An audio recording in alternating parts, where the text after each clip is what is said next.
पशुओं की खुराक के बारे में अगर बात की जाए ना, तो कुछ इंपॉर्टेंट एस्पेक्ट्स आते हैं, जैसे कि प्रोटीन कितना होना चाहिए, फैट्स कितना होना चाहिए, फाइबर कितना होना चाहिए, सप्लीमेंट्री मिनरल्स कितने होने चाहिए, राइट। हमने काफी टॉपिक डिस्कस किए हैं, लेकिन फैट्स के बारे में इतना डिस्कस नहीं किया, तो उसी को ही डिस्कस करते हैं, राइट। फैट्स की डेयरी सेक्टर में बड़ी इंपॉर्टेंस है। अब जैसे हम बहुत अवेयर है कि प्रोटीन लेवल कितना होना चाहिए, अलग अलग फीड्स में फार्मर खुद बोलते हैं कितना कितना प्रोटीन चाहिए, अलग अलग फेजेस जैसे ड्राई पीरियड हो गया, मिल्किंग स्टेज हो गई, अलग अलग फार्मिंग में अलग अलग पैरामीटर्स आपसे कितनी कितनी प्रोटीन है, लेकिन फैट्स पे हम इतना ध्यान नहीं देते, जो कि एक इंपॉर्टेंट एस्पेक्ट है। अब फैट्स क्या करता है, फैट से भी पशु को एनर्जी मिलती है, और कार्बोहाइड्रेट सोर्सेज जैसे कि मक्का गेहूं हो गया, इनसे भी क्या मिलेगी, एनर्जी मिलेगी। लेकिन फैट से 2 गुना एनर्जी मिलेगी कार्बोहाइड्रेट सोर्सेज से, जैसे कि मक्के गेहूं के मुकाबले डबल एनर्जी मिलेगी अगर हम फैट्स दें। प्रोटीन अपनी जगह इंपॉर्टेंट है, राइट, और फैट्स अपनी जगह और कार्बोहाइड्रेट्स अपनी जगह। कोई भी किसी को रिप्लेस नहीं करता, और किसी को भी हम इग्नोर नहीं कर सकते कि जैसे कि हमने सिर्फ प्रोटीन पर ध्यान दिया, अगर फैट ही कम हुआ तो ओवरऑल वो अनबैलेंस्ड फीड ही होगी, राइट। तो सभी जो प्रॉक्सिमेट्स हैं, energy, protein, fat, fibre, mineral, supplements, अगर सभी बैलेंस्ड हो गए, देन ही एक फीड को हम एक बैलेंस्ड फीड बोलते हैं, राइट।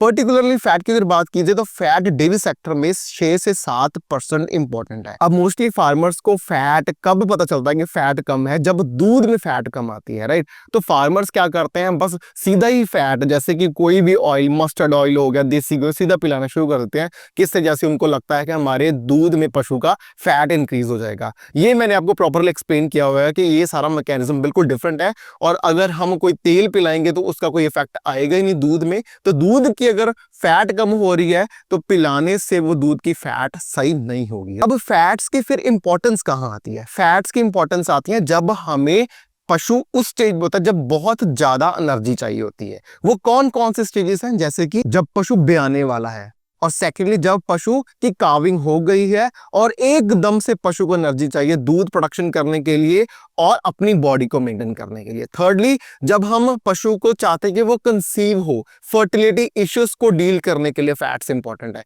बाकी रिप्रोडक्टिव इश्यूज आते हैं, जैसे कि आरओपी हो गया, ऐसी दिक्कतों को हैंडल करने के लिए हमें फैट्स की इंपॉर्टेंस है। फिर केटोसिस जैसे केसेस में जब नेगेटिव एनर्जी बैलेंस होता है, इस केसेस में फैट्स की बहुत इंपॉर्टेंस है। नेक्स्ट, हमारा पशु जब कंसीव हो गया तो उसको प्रोजेस्टेरॉन जो मात्रा है हार्मोन की, बहुत इंपॉर्टेंट है मेंटेन रखना, ताकि जो अंदर काफ बच्चा बन रहा है उसको वो एक हार्मोन मिलता रहे, ताकि प्रेगनेंसी नॉर्मली मेंटेन रहे, राइट। तो प्रोजेस्टेरॉन की जो प्रोडक्शन होने के लिए भी फैट्स की बड़ी इंपॉर्टेंस है।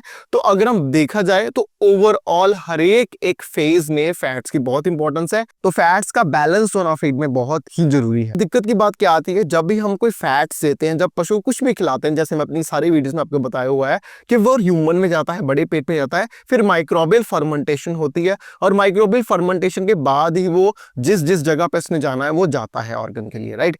अब इसमें क्या होता है, पशुओं के केस में होता है जो भी हम फैट खिलाते हैं वो सारा ही फर्मेंट हो जाता है। तो पशु में जैसे आंतड़ियों में जब पचाने का टाइम आएगा तो फैट बचेगा ही नहीं, क्योंकि वो सारा ही टूट गया हमारे ह्यूमन में।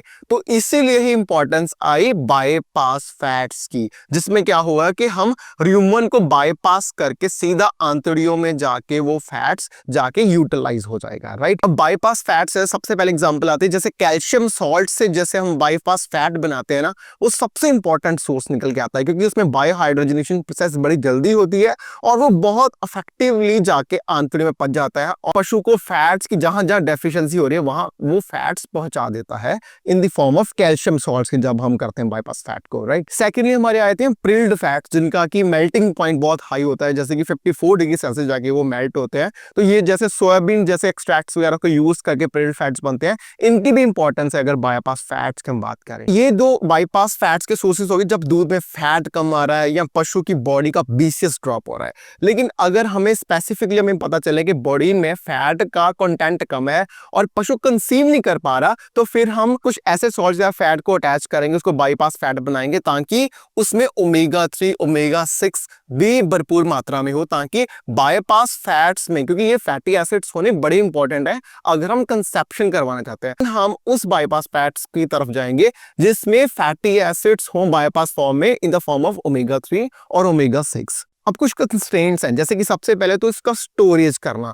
अब बायपास फैट्स को स्टोर करना बड़े दिक्कत की बात है, क्योंकि ये बहुत जल्दी खराब हो जाते हैं, रैंसिडिटी आ जाती है। तो स्टोरेज उतना ही स्टॉक लेके आओ जितना हम पशु को देना होता है, बाकी सारा रैंसिड हो जाता है। तो ये आपने ध्यान रखना है कि आपका लॉस ना हो। नेक्स्ट आ गया कि अगर हम एक्सेस बायपास फैट्स देंगे, ज्यादा बायपास फैट्स देंगे, तो पशु को ओवरऑल ड्राई मैटर कम हो जाएगा, जो हम चाहते नहीं है। अगर ड्राई मैटर नहीं कम हो गया तो ओवरऑल प्रोडक्शन भी कम होगी और बीसेस भी कम होगा। तो फैट्स इतना टेक्निकल पॉइंट नहीं है, सिर्फ इसको समझना बहुत जरूरी है। और मेन जो मिथ है फार्मर्स की, जो जब पशु ब्याने वाला होता है या पशु दूध ज्यादा देता होता है, तो फार्मर मोस्टली मेरे पास आते हैं कि हमने सीधा ही मस्टर्ड ऑयल तेल पिला दिया, देसी घी पिला दिया। वो सारा ही कंसेप्ट गलत है, क्योंकि वो आपके पशु को लगेगा ही नहीं। इनफैक्ट वो जो आपकी माइक्रोबियल फर्मेंटेशन हो रही है ना, उसको ही हैम्पर कर देगा, फाइबर की डाइजेशन को ही हैम्पर कर देगा। जैसे कि हमें पर्टिकुलर एसिड चाहिए होता है ब्यूटारेट, तो ब्यूटारेट बनेगा ही नहीं, तो दूध में फैट आएगी ही नहीं। तो ये जो सारी आपकी मिसकंसेप्शंस है ना, जो आप सीधा तेल पिला देते हो पशु को, ये कहीं भी काम नहीं आएगा।